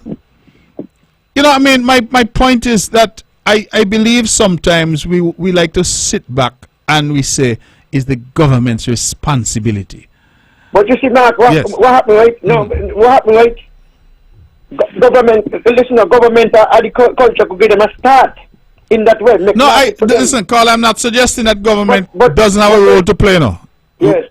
I am agreeing that the government has a role to play. All I'm saying is that our people, in terms of the thinking of our people, we must also get to a point where, so basically, let me put it this way. So if the minister don't find your market, you're going to leave your food rotten? But that is okay. I understand, you know. I understand you know. Mm-hmm. Because if you're going to plenty food, plenty, maybe pineapple or whatsoever, and you see sales in your country, you make other contacts outside, like St. Thomas and Martin and St. Croix and all those places, Antigua, them Leeward Island, other countries, and so you could make contacts your own self too. You could get people down there to make contacts too, because that is how we used to operate back in the time. Mm-hmm. Because I myself, with my parents them, I remember that my father, because we used to plant plenty sweet potatoes, and you know, government used to plant, the sugar industry used to plant sweet potatoes, give the cane field, and people will take 2 or 3 or 4, how much they want. Mm-hmm. And they provide for them to get the potato sale in other Caribbean country, other Leeward Island country, yes. Mm-hmm. And that was something good. But you see, this Marco thing, right?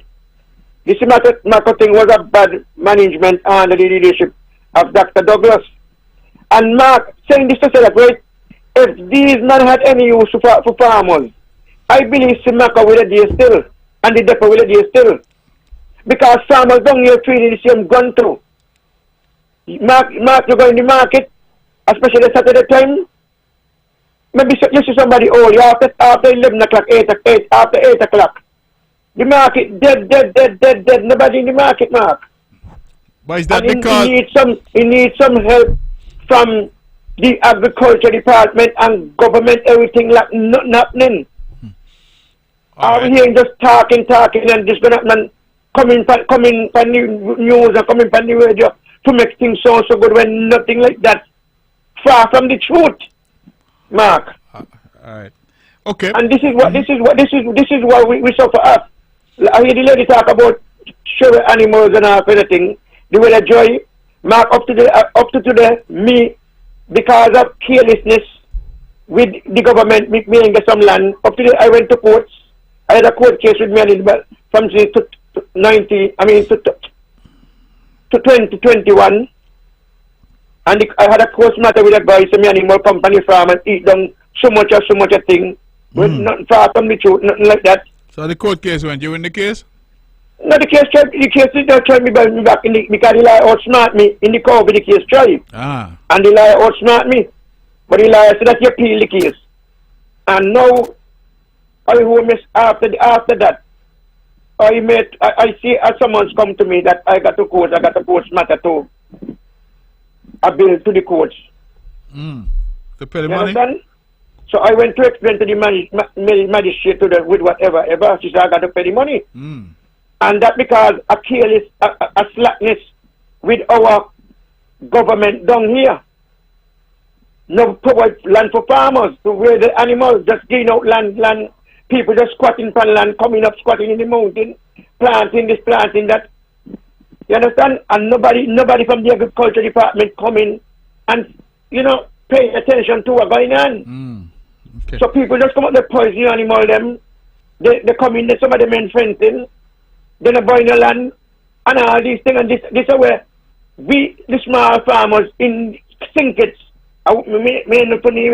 suffering from bad management of agriculture and bad management and the Labour administration for 20 years with Dr. Douglas. Mark, I will continue to listen to the program if I get back.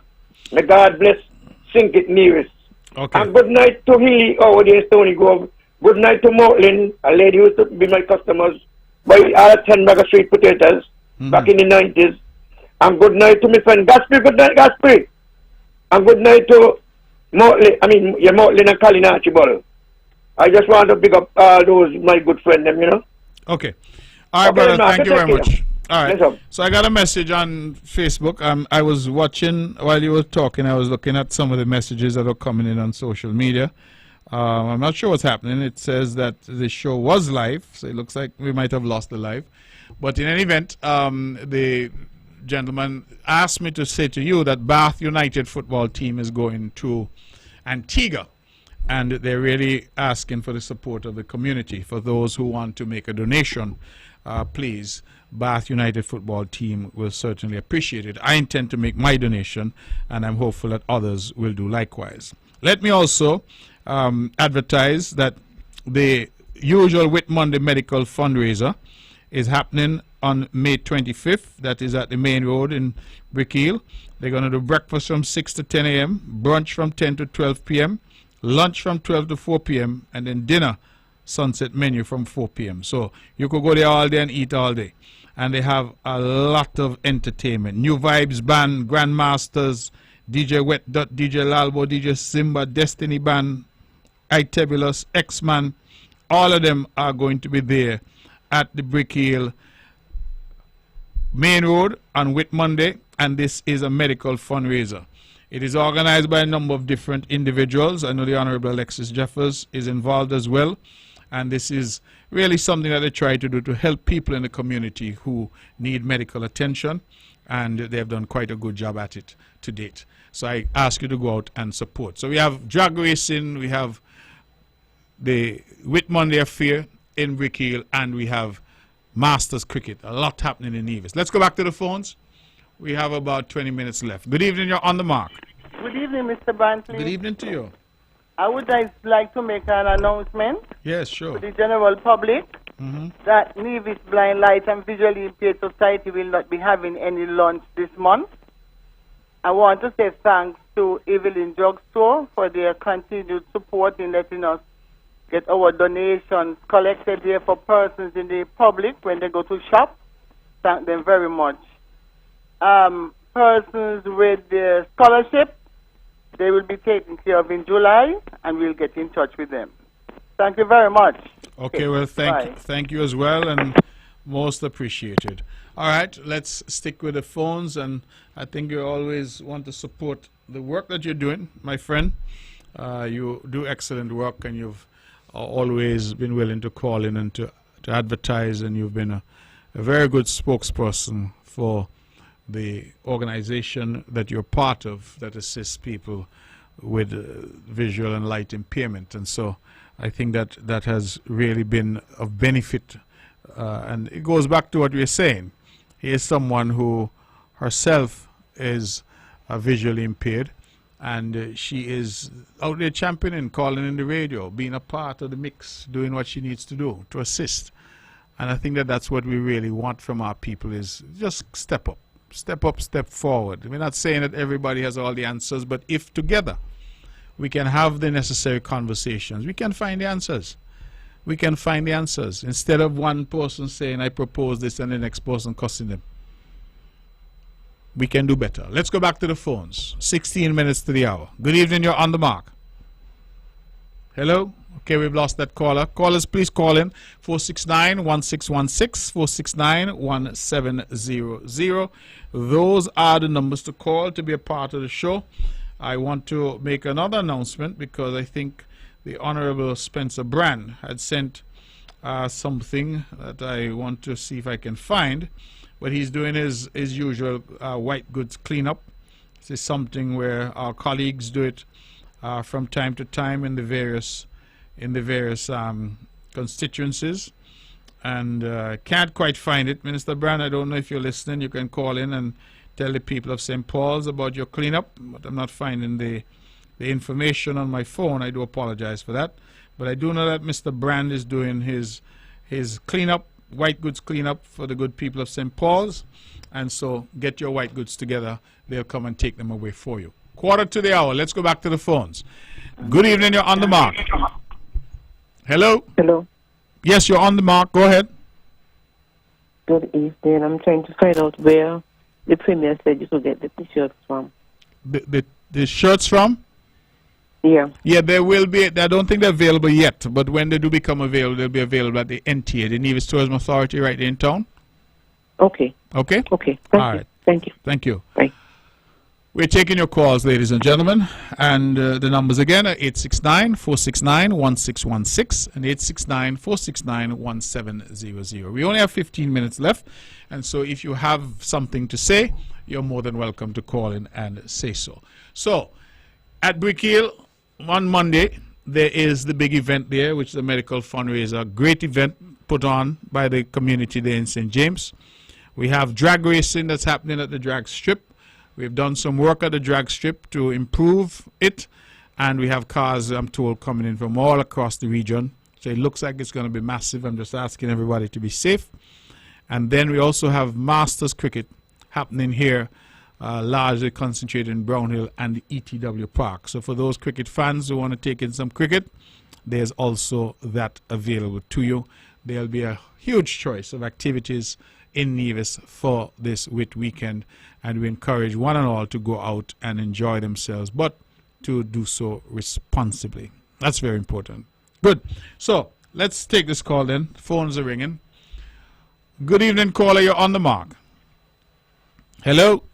Hey. You're on the mark. Hey, Mark. Yes. What's going on? I love the speech for tonight, right? Thank you very much. And I want to hear up me by them over there and say, "Guys, meow and aggressive." Mm. And until you're coming down here for the Masters. I'm sorry? Huh? Until you're coming for the Masters. Yeah, Antigua's going to be here, yes. Huh? Yes, Antigua's going to be here. Well, you know what? Them come.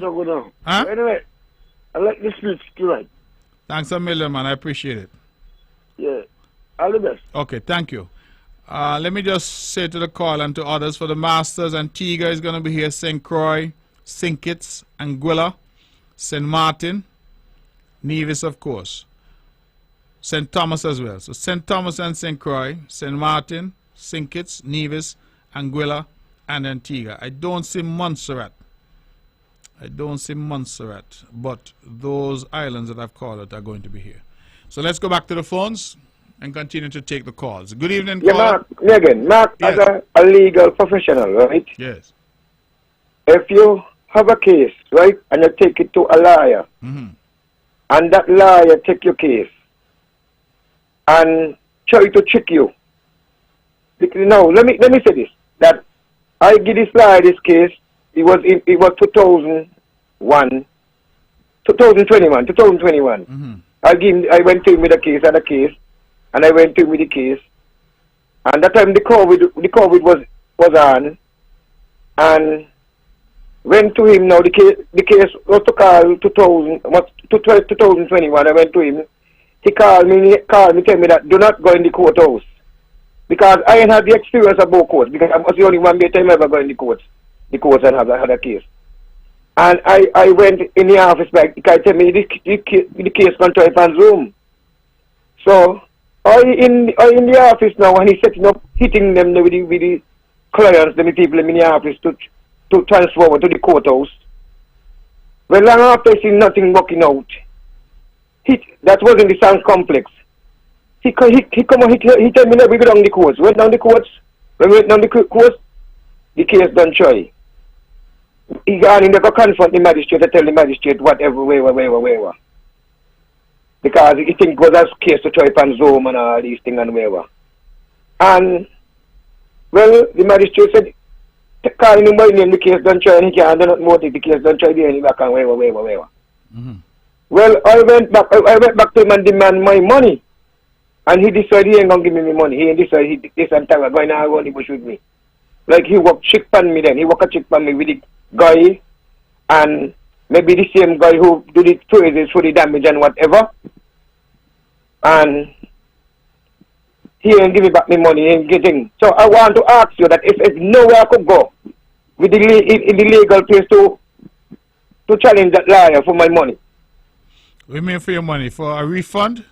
For refund here, refund back. Because here do not need check me. Well, what I can say is that there's the Bar Association, right? You may want to have a conversation with the Bar Association about that. Because it's, you know, it's very important that everybody be held accountable. And so you may want to have that conversation with the Bar Association, okay? Yes, but Mark, I made to understand this line now in the country now, you know. I made to understand because I went to ask question and I made to understand here in the country. So the lawyer is no longer here? He no longer in the country, I made to understand. Well, you're going to find him to get back your money then? Well, Mark, I'm going to tell you now, that's why you see that people have got to take matters in their hand, you know. No, we don't do that. Because when people, no, Mark only saying this, I ain't going to do it. Right. But that's why people have got to do what they got to do. Because people think because people come from down and they not experience much to the courthouse. People, a liar try to take advantage of them and that is something wrong. Mark, that is something wrong. The man check me out. And they want the man back the money to me. Mark, I went down in the office and I went down but I almost to the crazy man in there and you know, and some people that woke up and got to hold me down. All right. Well, I'm terribly sorry to hear that. As I said, however, there's a complaints mechanism that's available through the bar. You may want to use that route. Okay? Okay then, bro. All right, my brother. Take care. We have time to take some more calls. I think we have almost 10 minutes left, so we continue to take your calls. 869-469-1616 and 869-469-1700. Those are the numbers if you want to be a part of the show this evening. And as we creep up to 10 o'clock, remember that at 10 o'clock the show comes to an end. So we invite you to call in. Let's go to the phones. Good evening, you're on the mark. Hello? Mr. Brantley, good night. Yes, good evening. You hear me good? I'm hearing you very well, thank you. Yes. Let me say good night to all the listeners. Premier Brantley, you make one presentation with Barts tonight, right? Yes. You know, that is your second presentation you make with those vegetable and coconut and you know this is your second presentation. You recognize that? Well, I don't know if it's a second. I was hoping it would be more because I continue to preach the same things. Yeah, but the point about it, you make the presentation there with the wine. You remember when you go down there with the wine festival or something? No, I accompanied a winemaker, a chap who's growing grapes in Nevis and trying to make wine.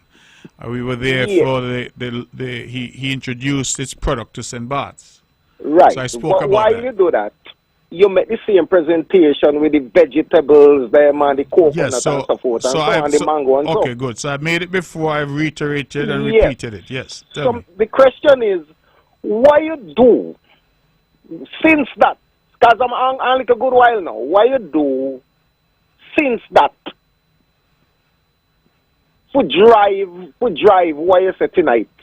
Get the farmers and them up here active and so forth and get the transportation and all and something already. Well, I have not done anything other than to try to raise awareness of the opportunity that exists.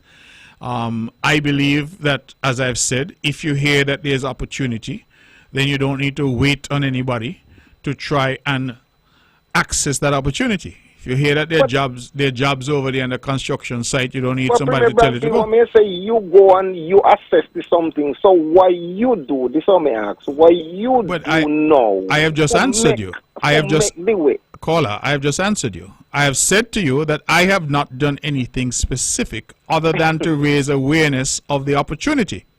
Okay. That's what I've said. So if you are a farmer out there and you hear that there's an opportunity there for your coconuts or your mangoes, then you have to take a step forward and say, well, how can I access this opportunity?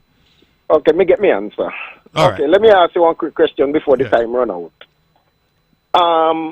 Me learn that you may carry on bill to the federal parliament for MP Brand for get some kind of help for the one hotel over there, the same place where Destiny is supposed to be. You remember about the bill there? No, I never took any bill to anywhere for MP Brand, so that is not accurate. So what Prime Minister Harris may talk about and say that the only thing you ever bring to the to the cabinet or to the cabinet are the help for MP Brand for the hotel out of the southern site out there. So why you asking me what Harris say? You gotta ask Harris about what he say. Okay, well, let me ask one question then. Yes. MP Brand is supposed to do a hotel over there. You know about that? Yes, I'm aware that he had a project. I don't know if it was a hotel, but it was a project that he was supposed to be doing on lands that he owned in the area. Yes. Right. Me learn now that MP Brand selling land over there. Something goes on? I don't know. I'm not MP Brand's lawyer. If MP Brand has sold his land, that's a matter for him. He's a public official. He will have to say that to you. Boy, I boy. But I don't understand. What you really asking me? I'm not the landowner. I am not MP Brand's lawyer. I don't have any knowledge of MP Brand's personal business. If you want to ask that question, ask him. He's on radio. Okay, let me ask you one more question. One more question. There a press conference. You may peddle that that Johnny sell land out of the same place where Destiny was. Yes, that's the fact. Yes. That's a fact. Okay. Did Johnny sell land her persona, or did she get one advice to sell the land? Which one? She get advice to sell the land? Yeah, ask me. Some question. Well, I wouldn't know. You have to ask her that. But you read one will. You just asked me if the lady got advice to sell her land. How I could answer you that, sir? Okay, all right. So just wait now. You read one will. Yes.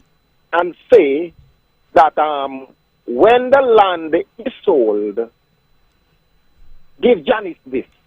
You remember the will that you read out the Wednesday? 5 acres of the land will go to Janice Daniel Hodge. 5 what? 5 acres of the land. Of the land?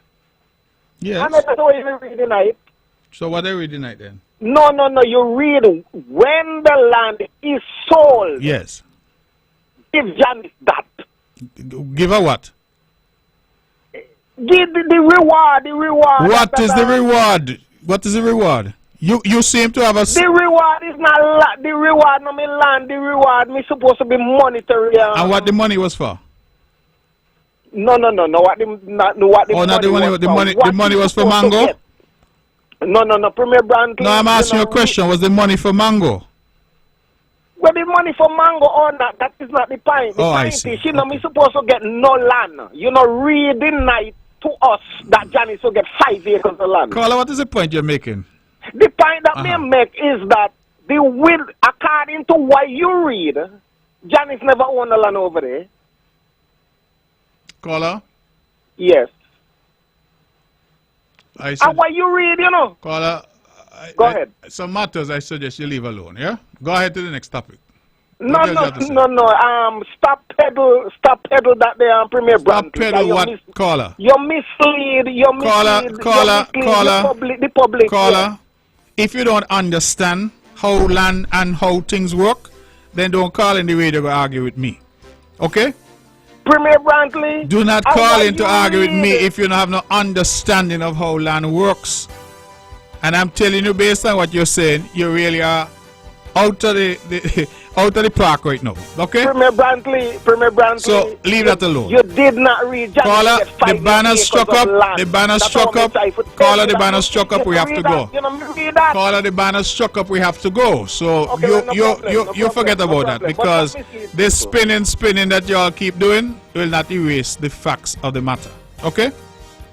So you suggesting that I'm trying to mislead people about what, to my mind, to everybody now is clear. She had a right to sell her land. She had a right to sell the land. She's a trustee and she's a beneficiary. When you're a trustee and beneficiary, the two titles, the title at law and the title in equity converge. That makes you an owner. Now, lawyers would understand what I'm saying, but I appreciate that you may not fully grasp it, but that's the reality. I really don't even think that's an argument. No, everybody knows that the land was sold and everybody knows what the position was. So let's leave that aside. Let's, I say, go back to trying to get everybody to promote things and ideas on this island that are positive, encouraging, and uplifting.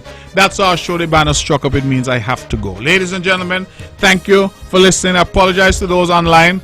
It looks like the live dropped at some point, but let's hope that we can get it right next time. And the show is broadcast again tomorrow at 1 p.m.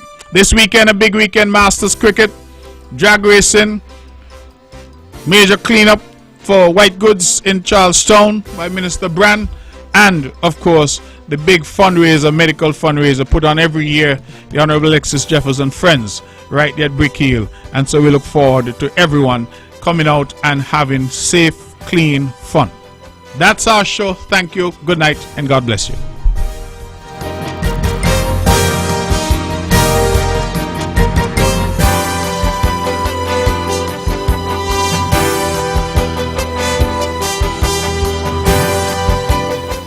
The views and opinions expressed on the preceding program were solely those of the participants and do not necessarily reflect the views of the Nevis Broadcasting Company Limited or its advertisers.